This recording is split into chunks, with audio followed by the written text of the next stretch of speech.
नमस्कार दोस्तों, ocean network में आपका स्वागत है।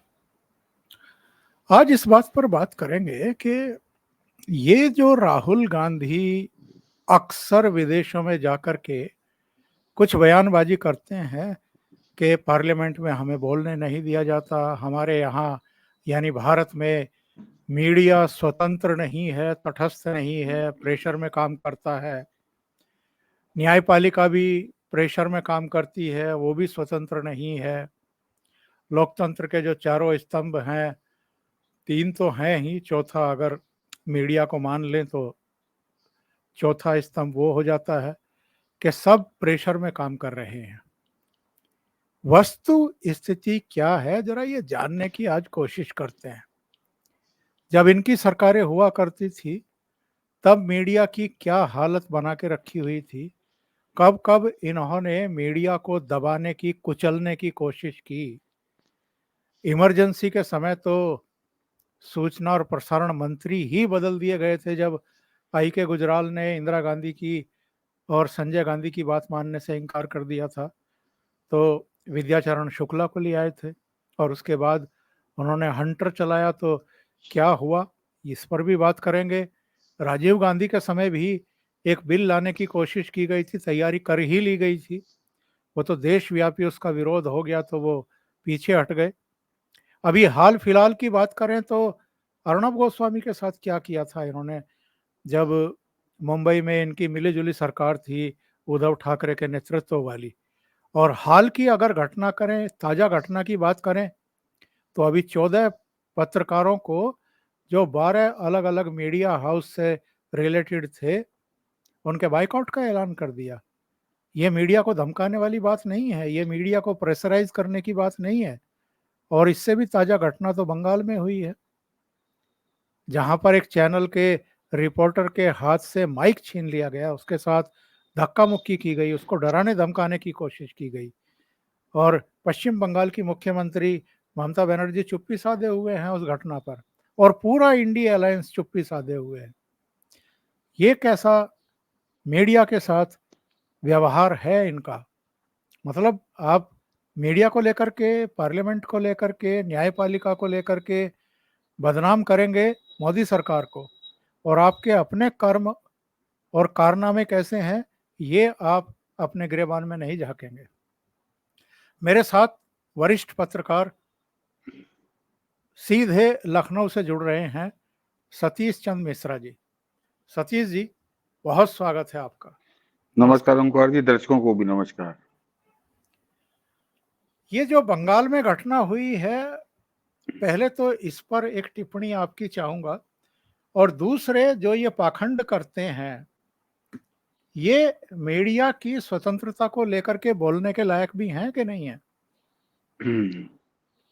देखिए, जो बंगाल में हुआ है ये बड़ा स्वाभाविक है, ये होना ही था।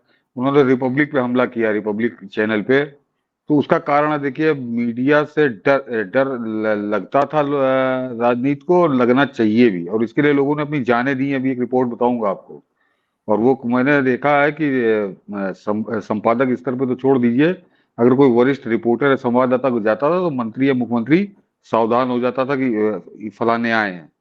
वो डर खत्म हो गया, वो सम्मान खत्म हो गया। उसके दो कारण हैं। ममता बनर्जी के उसके गुंडों ने खुलेआम कैमरों के सामने रिपब्लिक टीवी पर जो हमला किया, तो क्या उनको नहीं मालूम कि ये कैमरे पे जा रहा है, ये अभी दिखाया जाएगा, पूरे देश में दिखाया जाएगा? लेकिन जिनकी जिम्मेदारी है वो कुछ नहीं बोलेंगे। एक इस देश का विपक्ष, मान लीजिए सत्ता तो मदान होती है, इस देश का विपक्ष वो कुछ नहीं बोलेगा। क्यों? क्योंकि मोदी की सरकार है। और उससे भी ज्यादा जो तथाकथित प्रेस के ठेकेदार हैं, पत्रकारिता के ठेकेदार हैं इस देश में, आजादी के बाद से बन गए थे, वो एडिटर्स गिल्ड ऑफ इंडिया, वो प्रेस क्लब ऑफ इंडिया। इन बेशर्मों को शर्म नहीं आती ओंकार जी कि अभी जब वो न्यूज क्लिक पकड़ा गया, चीन के साथ दलाली करते हुए, उससे पैसा खा के देश के खिलाफ कुकर्म करते हुए, बाकायदे डिजिटल एविडेंस है, कोई आरोप नहीं है, उसका डिजिटल एविडेंस हम मिले हैं और अभी और मिल रहा है। तो उसके लिए ये धरना देके बैठ गए। ये प्रेस क्लब पे भी इनका नौटंकी शुरू हो गई। एडिटर्स गिल्ड ऑफ इंडिया ने बाकायदे विज्ञप्ति जारी कर दी और सड़क पे बैनर लेके खड़े हो गए। लेकिन रिपब्लिक के ऊपर हमला हुआ तो सब मौन है, मुर्दों की तरह मौन है। तो जाहिर सी बात है, इस मौन की कीमत वसूलते हैं ये लोग। ममता बनर्जी सरकार में है, 2011 से मुख्यमंत्री है, तो निश्चित तौर पे इनके पास पैसा पहुंचता है कि मोदी का विरोध और हमारे कुकर्मों पे शांति। ये पहली बार थोड़ी है, ये आज तो क्योंकि रिपब्लिक पे हमला हो गया और रिपब्लिक अपने चैनल पे चिल्ला रहा है तो लोग जान रहे हैं, देश देख रहा है उसको। इससे पहले बंगाल के विधानसभा चुनाव में सड़कों पर हत्याएं, सड़कों पर बलात्कार और सोशल मीडिया ऐसे भी इस तरह के वीडियो से भरा हुआ था, लेकिन यहाँ का हमारा मेन स्ट्रीम मीडिया सो रहा था। ये प्रेस क्लब ऑफ इंडिया जो दिल्ली के कुछ पत्रकारों का एक गिरोह है, मुश्किल से मिला के 100 भी नहीं होंगे, वो अपने आप को प्रेस क्लब ऑफ इंडिया बनाए। अरे प्रेस क्लब ऑफ दिल्ली लिखो, ये प्रेस क्लब ऑफ इंडिया का ठेका क्यों ले लिया? ताकि इनकी इनकी दुकान चमकती रहे दुनिया में, बाहर विदेशों में अपने आप को बेचें। इन्होंने एक शब्द उस बंगाल की हिंसा के खिलाफ नहीं बोला जिसमें औरतों के साथ सड़क पर क्या ज्यादती हो रही, बाकायदे एक नहीं सैकड़ों वीडियो भरे हुए थे, तब ये चुप रहे। अभी आपने बंगाल की बात की तो बंगाल में कैसे चुप है। और ये नजारा ओंकार जी, जिस समय विधानसभा का चुनाव हुआ था तब भी पत्रकारों पर हमले हुए थे, उस समय भी ये नया नया खुला था रिपब्लिक का बांग्ला, तब भी इन्होंने हमला किया था, लोगों को मारपीट, लेकिन बाकी यहाँ सारे मुर्दे पड़े हुए थे बिल्कुल। तो जब मीडिया में ही ये स्थिति है तो जाहिर सी बात है कि सत्ताधीश तो बेलगाम हो ही जाएगा, इसमें कोई शक नहीं है। और वही नजारा हम बंगाल में देख रहे हैं। आपको इससे पहले, क्योंकि रिपब्लिक एक ऐसा चैनल है, मैं एक नहीं अनेक मुद्दों पर अर्णव गोस्वामी से असहमत होता हूं, लेकिन उसकी पत्रकारिता में संदेह मुझे नहीं है। ये विचारों का मतभेद हो सकता है कि वो उस संदर्भ में कुछ और सोच रहा हूं, मैं कुछ और सोचता हूं, लेकिन देश के खिलाफ अगर आ जाइए, सेना के खिलाफ आ जाइए, राष्ट्र की एकता के खिलाफ, तो वो आदमी बिल्कुल निसंदेह पूरी तरह से बरी है, उसमें कहीं आप उंगली नहीं उठा सकते। तो वो अकेला आदमी इन लोगों को खलता है। और जिस समय वो लॉन्च हुआ था रिपब्लिक, तो लालू यादव के लड़कों के सामने हमला हुआ था उसके संवाददाता पे। ये दोनं बैठे प्रेस कॉन्फ्रेंस कर रहे थे, केवल सवाल अच्छा नहीं हुआ। तो ये रिपब्लिक लॉन्च हुआ तो मेरे ख्याल से 2016-17 में, तब की बात बता रहा हूँ।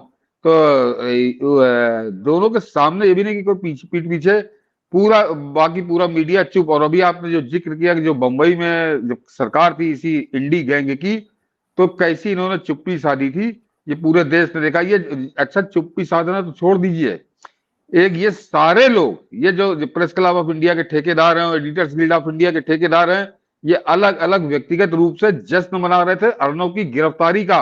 और इन सबके मुंह पर कालिख पुत गई, पूरी बहुत गहरी कालिख पुती है कि अर्णव गोस्वामी को जिस आरोप में गिरफ्तार किया था, उसका एक तरह से उसका प्रताड़ना उसको दी थी, अत्याचार उसके ऊपर किया था, सरकारी अत्याचार, शासकीय अत्याचार, उन सबकी धज्जियां उड़ गई सुप्रीम कोर्ट में। तो ये समझिए कि इनका जश्न मनाना उस सरकारी अत्याचार पर, सरकार की पीठ ठोकना, उसकी वाहवाह करना, तो ये उस साजिश में शामिल था ओंकार जी। क्योंकि अर्णव गोस्वामी इनके भ्रष्टाचार के दूध में नींबू निचोड़ रहा था। वो इन लोगों की सरकार के साथ इन दलालों की सेटिंग, इसमें वो बहुत बड़ी बाधा है। तो वो ये जब कुछ करते हैं तो वो आदमी कूद पड़ता है बीच में। तो इनको लगा था कि अब तो अर्णव को हमने ठंडा कर दिया, शांत कर दिया, तो ये बड़ा जश्न मना रहे थे। तो जब इस तरह की बेशर्म और दलाल मीडिया हिंदुस्तान में ठेकेदार बन जाएगी, प्रेस क्लब ऑफ इंडिया और एडिटर्स गिल्ड ऑफ इंडिया, ये इंडिया का ठेका इनको किसने दे दिया? इनको मेरा तो कोई लेना देना नहीं है। और मैं लखनऊ में जितने हैं सब जानते हैं कि इनसे कोई मतलब नहीं है। मुश्किल से 10-15 लोगों ने बैठ के गैंग बनाया और उसमें एडिटर्स का गिल्ड ऑफ इंडिया। और जब ये चर्चा में आते हैं ओंकार जी, तो ये हमेशा किसी न किसी करतूत में ही नजर आते हैं। ये किसी न किसी कुकर्मी, किसी न किसी अपराधी, उसके बचाव में ही ये चर्चा में आते हैं। आपको याद होगा इंडिया एनडीटीवी पे जब छापा पड़ा तो ये भारत के राष्ट्रपति के यहाँ पहुंच गए उसकी शिकायत लेके। उसके बाद अब जब सत्ता हट गई, मोदी आ गए, तो राष्ट्रपति भवन तक जाने की इनकी औकात नहीं रही। सत्ता के गलियारों के सारे दरवाजे मोदी ने इनके लिए बंद कर दिए। तो ये सड़क पे उतर आए थे जब दोबारा भी छापा पड़ा था 2017-18 में। देखिए एनडीटीवी के यहाँ छापा क्यों पड़ा, अभी न्यूज क्लिक पे सब बरामद हुआ, ये वहां से विरोध पत्र लिख रहे हैं। तो ये इन्होंने तो जैसे एक तरह से पत्रकारिता को लाइसेंस बना दिया है अपराधियों के एक तरह में। अघोषित तौर पर इन्होंने हिंदुस्तान के अपराधियों को एक आमंत्रण दे दिया है कि आओ प्रेस कार्ड बनवाओ और तुम पत्रकार बन जाओ, तो तुमको अपराध करने की छूट है। अगर तुम पे कोई कार्रवाई होगी तो हम तुम्हारे लिए नंगाई करेंगे। ये इनका काम हो गया है। अन्यथा ये कभी किसी सही मुद्दे पर आज तक बात ही नहीं करते, ये बोलते ही नहीं। तो उसी का नतीजा है कि ये अर्णव जैसे या रिपब्लिक जैसे जो पत्रकार हैं, जो वास्तव में सत्ता से टकराना चाहते हैं, उनकी ये स्थिति होती है। अभी जो ये घटना हुई थी सतीश जी, 14 पत्रकारों का बायकॉट करना, ये बायकॉट नहीं था, ये एक तरीके से हिट लिस्ट जारी की गई थी और उनके मीडिया ऑनर्स को ये एक तरीके से संकेत और संदेश दिया गया था कि चूंकि ये प्रधानमंत्री नरेंद्र मोदी का जो पक्ष होता है उसको मजबूती से रखते हैं, बिना भयभीत हुए रखते हैं और हम लोगों से कठिन प्रश्न पूछते हैं, इसलिए हम नहीं चाहते कि ये आपके संस्थान में रहें। इनको उन शो से हटा दीजिए जिनमें हमारे प्रवक्ताओं को बुलाया जाता है। और आश्चर्यजनक बात यह है कि इनमें नवभारत टाइम्स के जो सिन्हा हैं और आज तक से जुड़े हुए जो अपने चौधरी हैं, दोनों अपने कार्यक्रमों में किसी को बुलाते ही नहीं, फिर भी उनको टारगेट किया गया था। ये नहीं, हाँ जी जी, ये मीडिया की स्वतंत्रता की बात करते हैं और ये मीडिया को ही टारगेट करते हैं। नहीं नहीं, मीडिया की स्वतंत्रता से इनका कभी कोई लेना देना ही नहीं रहा। ये इनका पिछला इतिहास बताता है। और इनको दलाल चाहिए जो 2G घोटाले में बाकायदे दलाली करते हुए उस नीरा राडिया के साथ फोन पे सेटिंग कर रहे थे कि किसको ठेका मिलेगा, कौन मंत्री बनेगा, कैसे करेंगे। और उन्हीं दलालों को इन्होंने पद्मश्री दिया इसी कांग्रेस ने, चाहे वो बरखा दत्त हो चाहे राजदीप सरदेसाई हो, क्योंकि दोनों के नाम और दोनों की ऑडियो बिल्कुल वायरल है। वीडियो यूट्यूब पर आप लोगों को आज भी मिल जाएगी। वीर संघवी, वो उसका नाम, उसमें दुनिया भर के जितने बड़े बड़े दिग्गज थे जो बड़े इन्होंने महिमा मंडित कर रखे थे, वो सब उस 2G घोटाले में नंगे हो गए थे कि कौन कौन नीरा राडिया से क्या क्या बात कर रहा था। उस आदमी को धन्यवाद जिसने वो 5,000 मोबाइल कॉल रिकॉर्ड करके सार्वजनिक कर दी थी, अन्यथा ये कभी पकड़ में ही ना आते। और इन लोगों को राष्ट्रपति भवन में बुला के समझिए मिल रहा था, पद्मश्री पद्म सम्मान मिल रहा था। वो कारगिल युद्ध में तो बाकायदे कर्नल ब्रिगेडियर ने किताब लिखी है कि किस तरह से इस बरखा दत्त की वजह से हमारे सैनिक मर गए थे। तो ऐसे ही लोग पालते थे और इसका इनको लाभ भी मिलता था। वो दर्शक ऐसे समझ लें कि 2002 से 2014 तक मोदी को मास मर्डरर, मोदी को हत्यारा, क्या मतलब जो कुछ चाहा वो वैसा बना के इन्होंने प्रचारित करने की कोशिश की। और उसमें ये दिल्ली की मीडिया बढ़ चढ़ के, जितनी इस तरह जहां एक आतंकी नहीं, एक निर्दोष लड़की थी, वो बड़ी वो तो घूमने गई थी अहमदाबाद।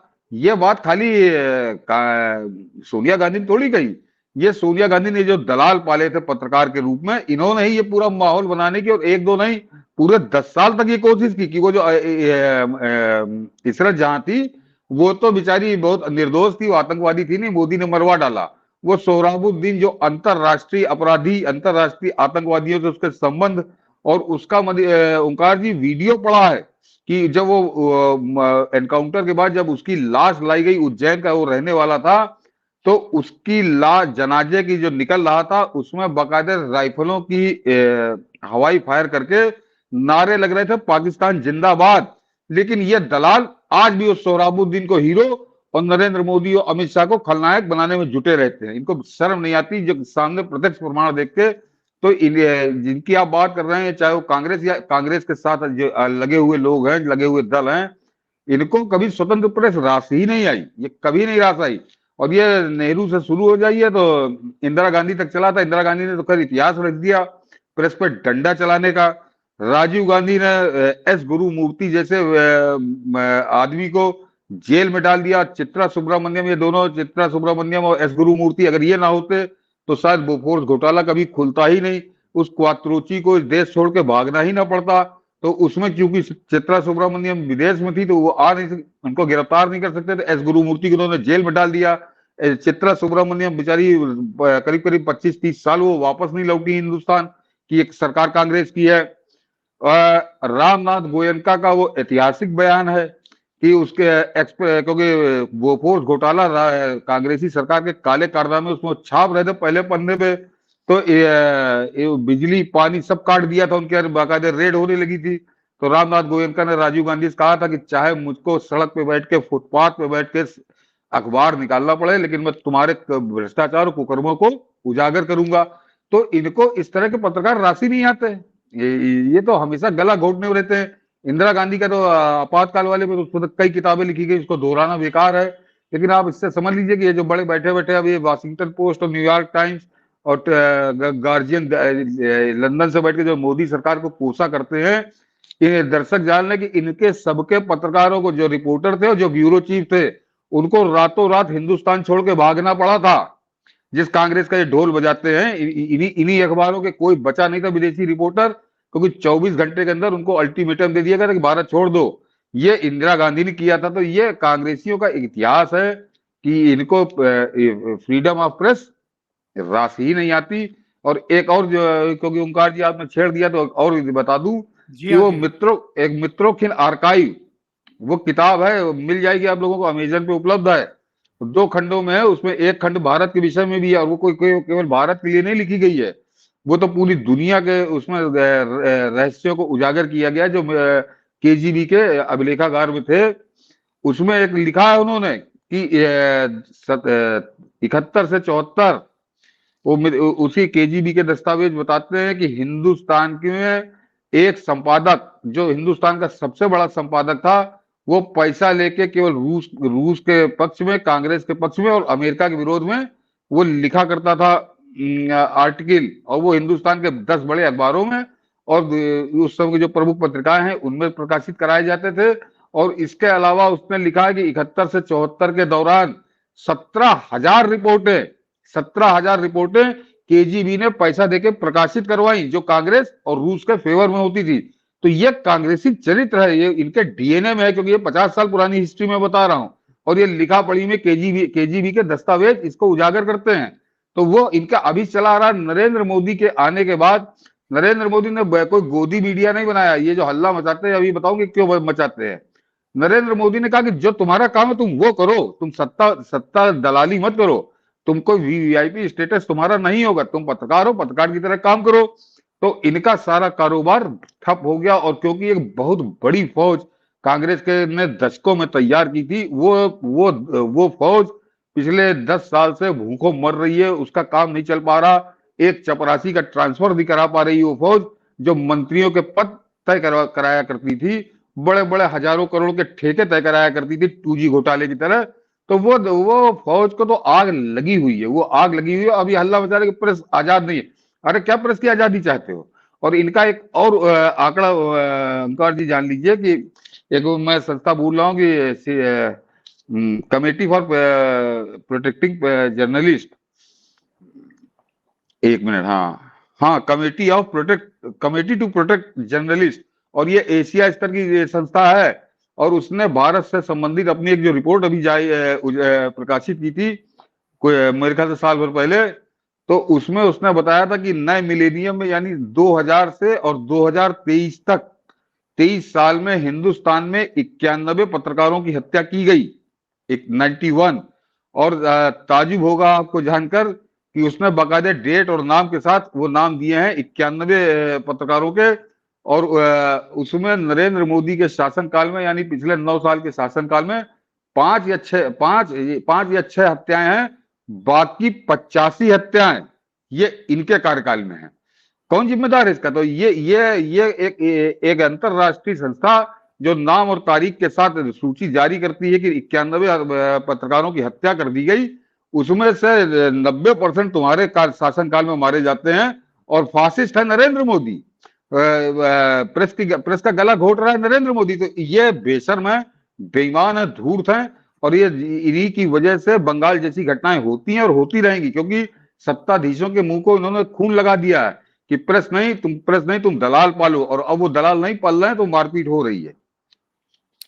आपने इसरत जहां का सोहराबुद्दीन प्रकरण का जिक्र किया, और उस समय जिस तरह की जहरीली रिपोर्टिंग की जाती थी नरेंद्र मोदी के खिलाफ और अमित शाह के खिलाफ, जिस तरीके से उनको फंसाया जा रहा था, सुप्रीम कोर्ट के द्वारा एसआईटी गठित की गई और उसने 15 घंटे तक इंट्रोगेट किया, पहली बार इस देश के किसी चीफ मिनिस्टर को। अमित शाह जब वहाँ के गृह मंत्री थे गुजरात के, उनको अरेस्ट किया गया, उनको बाद में गुजरात के बाहर भी भेज दिया गया। इस तरह की अपमानजनक घटनाएं हुई, और एक पूरा भरा पूरा मीडिया था जो वामपंथियों का और कांग्रेस का गुलाम था, उनके इशारों पर एक पक्षीय रिपोर्टिंग करता था। 2013 का एक वीडियो मेरे पास है, उसके अंश में आपको सुनवाता हूं। दूरदर्शन के साथ नरेंद्र मोदी ने बातचीत करते हुए एक्चुअल में क्या कहा था, उनकी पीड़ा झलक आई थी उस इंटरव्यू के इस पार्ट में। जरा दर्शकों आप भी सुनिए इसको। रोज इतनी मेरी पिटाई होती है, रोज मैंने इतने पंच खाए हैं जी, और इसलिए शायद हिंदुस्तान की राजनीति में इतना जुल्म न्यूज़ ट्रेडर्स के द्वारा झूठ फैलाने वाला लोग कभी नहीं हुआ होगा, कभी नहीं हुआ होगा। मैं हैरान हूँ। मैं गुजरात जो दूरदर्शन को सबसे ज़्यादा रेवेन्यू देता है, उस दूरदर्शन ने मुख्यमंत्री को ब्लैकआउट करके रखा हुआ है।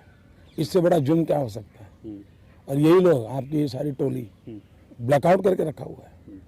उसके बाद भी in the interest of democracy मेरे इतने काम में भी आपको 1 घंटा भी दे रहा हूँ, जस्ट उसके नाम आप लोकतंत्र के बहुत लिए। बहुत ये तौर तरीके हैं क्या लोकतंत्र के? ये तौर तरीके हैं क्या? दूरदर्शन जो कि हिंदुस्तान की जनता के पैसों से चलता है, वो एक राज्य के मुख्यमंत्री को ब्लैकआउट कर दे। ये नरेंद्र मोदी की पीड़ा सामने आई थी 2013 के इलेक्शन के समय, 2014 के इलेक्शन के समय। नरेंद्र मोदी के साथ वाकई बहुत ज्यादा ज्यादती की है इस पूरे गैंग ने। हाँ ओंकार जी, जो अभी बोला है, आपने वीडियो दिखाया, इसका मैं एक उदाहरण बताता हूँ कि प्रधानमंत्री मोदी ने जो कुछ कहा 100% सत्य कहा और तथ्यात्मक है वो। उसका एक उदाहरण दर्शकों को बताता हूँ। 2007 का हिंदुस्तान टाइम्स का कॉन्क्लेव चल रहा था और नरेंद्र मोदी का इंटरव्यू ले रहा था राजदीप सरदेसाई, और जो पूरा सभागार था वो पत्रकारों से ही भरा हुआ था, वहां कोई दूसरा नहीं था। वो वही सब दिल्ली के तथाकथित फलाने फलाने और जो अपने आप को महिमा मंडित किए रहते हैं। और राजदीप सरदेसाई ने नरेंद्र मोदी से पूछा कि ना आपको मास मर्डरर लिखा जाता है गुजरात दंगों के लिए, तो उसने नाम नहीं लिया था राजदीप सरदेसाई ने कि आपको लिखा गया, तो वो वीर संघवी खड़ा हुआ। वो हिंदुस्तान टाइम्स का कॉन्क्लेव था और वो उसका ग्रुप एडिटर था उस समय। शोभना भरतिया वहां बैठी हुई थी जो मालकिन है, और वो बेशर्मी के साथ वो आदमी खड़ा हुआ। उसने कहा कोई नहीं, मैंने मास मर्डरर लिखा था और मैं आज भी अपने उस पर स्टांस पे कायम हूं, मैं आज भी वो मानता हूं। ये नरेंद्र मोदी के सामने वो बेशर्म आदमी कह रहा था। आज उसका गिरेबान पकड़ के इससे पूछा जाना चाहिए था, शोभना भरतिया को पूछना चाहिए था कि तुम्हारे पास ऐसा कौन सा उदाहरण है कि तुम इस आदमी को मास मर्डरर कर रहे हो। लेकिन शोभना भरतिया ने तब भी नहीं पूछा और शोभना भरतिया ने आज भी नहीं पूछा। ये तो 2G घोटाले में जब नंगे हुए ये सब, तो वो बाद में बैठ के कचौड़ी और पकौड़ी इस तरह से व्यंजन की पत्रकारिता करने लगा था। 2G घोटाला जब उजागर हुआ तब मैं तो बहुत धन्यवाद देता हूं उस नीरा राडिया का कि वो उसने कुछ भी किया हो 2G घोटाले में बेईमानों के साथ, लेकिन उसने इस देश का एक बड़ा भला किया था कि बड़े बड़े मठाधीश, बड़े बड़े पत्रकारिता के भगवानों को उसने बीच चौराहे पे नंगा कर दिया था। पूरे देश को उसने बताया था कि जिनको तुम भगवान समझते हो ये बदतर हैं, जानवर से भी ज्यादा बदतर है। ये बिकने पत्रकारिता नहीं, ये वेश्यावृत्ति करते हैं। इसके लिए नीरा राडिया को हमेशा धन्यवाद दिया जाना चाहिए, मैं आज भी देता हूं उसको।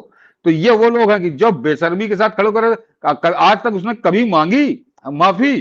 क्या जिस तरह से उस दिन वो बड़ा घमंड के साथ खड़ा हो गया था कि हाँ मैंने लिखा था इनको मास मर्डरर और मैं आज भी कायम हूं उस बात पे, तो उसका माफी भी मांगनी चाहिए थी जरा उसी तेवर के साथ कि मैंने कहा था ये मेरा कुकर्म था, मैं माफी मांगता हूं, लेकिन नहीं मांगी क्योंकि सब दलालों की दुकानें बंद हैं। तो ये आपने अभी वीडियो दिखाया बड़ा बिल्कुल सही दिखाया, और जो नरेंद्र मोदी कह रहा था वो 100% सही कह रहा था। और मैं जो किस्सा बता रहा हूँ दर्शकों से कहूंगा आप एसटी का 2007 का कॉन्क्लेव देख लीजिए, उसमें आपको ये प्रसंग मिल जाएगा। सतीश जी, इसी गैंग का शेखर गुप्ता जिसने ये बैनर बना करके छापा था इंडियन एक्सप्रेस पे हाँ कि वीके सिंह की सेना जो है वो दिल्ली पे चढ़ाई करने के लिए आ रही है, और आज तक उस आदमी का कुछ नहीं हुआ।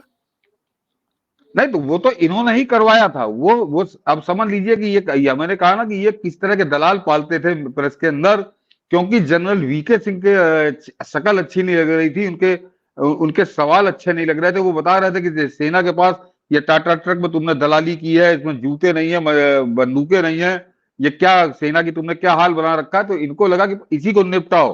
तो वो अगर आपको याद हो तो वो जो पूरी रिपोर्ट थी वो केवल देश के सामने देश के सेनाध्यक्ष को खलनायक बनाने के लिए वो लिखी गई थी वो रिपोर्ट।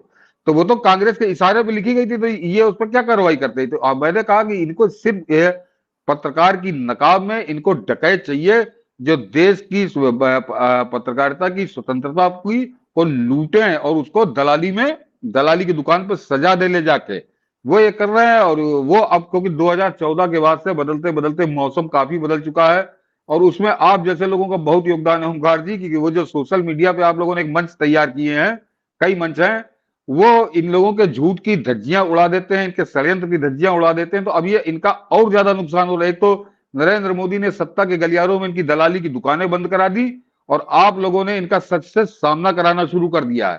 तो अब इनके छटपटाहट है और इसको खत्म होने में थोड़ा समय लगेगा। 2024 के बाद संभवतः मुझको लगता है कि ये आफत पीछा छोड़ेगी भारत का।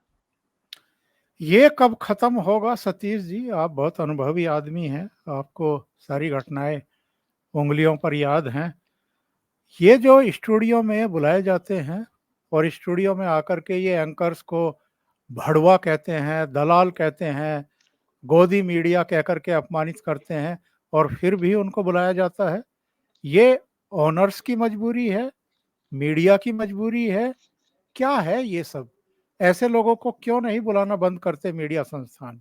ना ना, बिल्कुल आप बहुत गंभीर प्रश्न है ये। और तो उसका जवाब मैं वही बता दूं कि जो मैं इनके लिए कह रहा हूं, तो ये जो तथाकथित गोदी मीडिया है, जो तथाकथित राष्ट्रवादी मीडिया है तो ये भी उसी जनरेशन से। इसमें कोई चेहरा आपको ऐसा नजर आता जो 2014 से पहले नहीं था।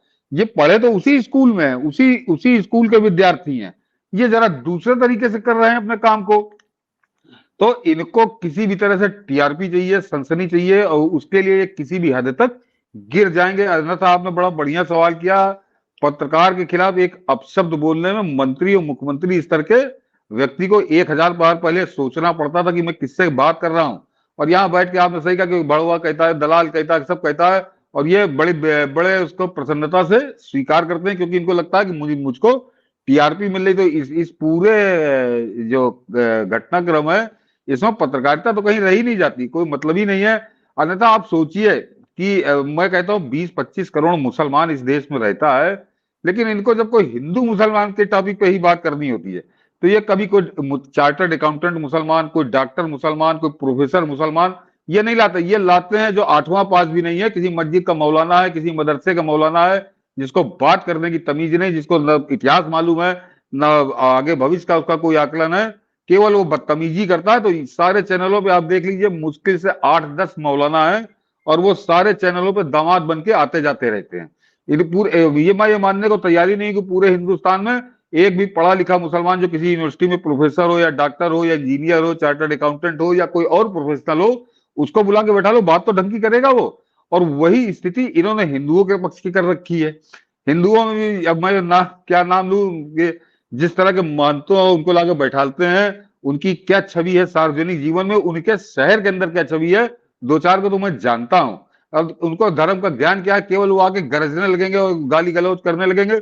इनको लगता कि ये इन्होंने पत्रकारिता के मंच को एक नौटंकी का मंच बना डाला। जैसे होली से पहले नौटंकी हुआ करती थी तो उसमें जमकर अश्लीलता होती थी। रात में 10 बजे के बाद वो नाच गाने के नाम पर गाली गलौज अश्लीलता सब होती थी। तो ये न्यूज चैनल वो होली की रात की नौटंकी हो गए, इनका कोई लेना देना नहीं है। सतीश जी, आखिर में एक शब्द पर जरा चर्चा करते हैं। नरेंद्र मोदी की जो क्लिप मैंने सुनवाई थी उसमें उन्होंने एक शब्द का यूज किया है, जरा एक बार फिर से सुन लेते हैं।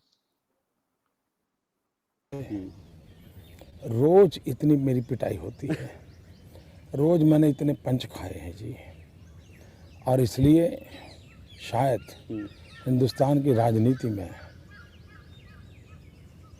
इतना जुल्म न्यूज़ ट्रेडर्स के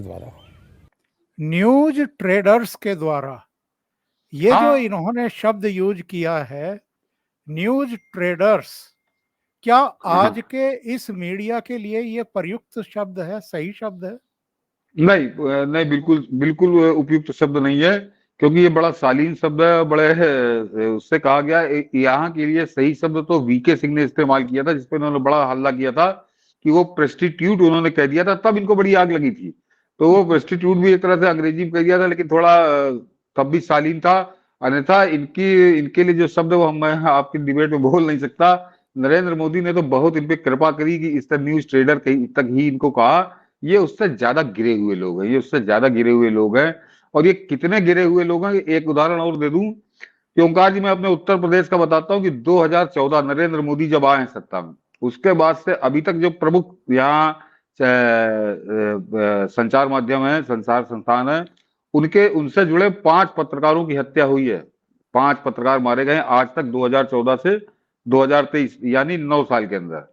और उसमें से 4 पत्रकारों, 5 में से 4, यानी समझिए 80% पत्रकार जो थे वो अखिलेश यादव के शासनकाल में मारे गए। 2014 से 2017, जबकि वो तो 2012 से, मैं 2014 का आंकड़ा बता रहा हूँ, जो नरेंद्र मोदी आए थे, कि 5 में से 4 अखिलेश यादव के शासन में मारे गए थे। और योगी बाबा के 7 साल का शासनकाल हो गया है, और वो 3 साल के शासनकाल में ये स्थिति थी सभा के। आज 7 साल में एक पत्रकार की हत्या हुई है, एक पत्रकार की। तो अंतर आप समझ लीजिए। लेकिन ये दिल्ली में बैठे दलाल और यहाँ लखनऊ में कि योगी फासिस्ट है, योगी अभिव्यक्ति स्वतंत्रता का गला घोटे दे रहा है। 4-4 आदमी 3 साल में पत्रकार मार डाले गए, तब इनको नहीं था। आपको ध्यान होगा तो पूरे देश में चर्चित हुआ था, वो जागेंद्र वर्मा हमारे यहाँ शाहजहांपुर का था, उसके घर में घुस के उसको जिंदा जला दिया गया था। वो आदमी, उसके घर वाले चिल्ला चिल्ला कर समाजवादी पार्टी की सरकार के मंत्री का नाम लेते रहे। अंत में जांच का पाखंड हुआ और उस पत्रकार को ही दोषी ठहरा दिया गया जो जिंदा जला दिया गया था। तो ये लोग करते हैं। तो न्यूज ट्रेडर नहीं, इनके लिए बहुत दूसरे शब्द इस्तेमाल हो सकते हैं। बहुत बहुत धन्यवाद सतीश जी, ओशियन नेटवर्क के लिए इतना समय निकालने के लिए और बहुत ही महत्वपूर्ण मुद्दे पर चर्चा करने के लिए। Thank you so much. नमस्कार। नमस्कार।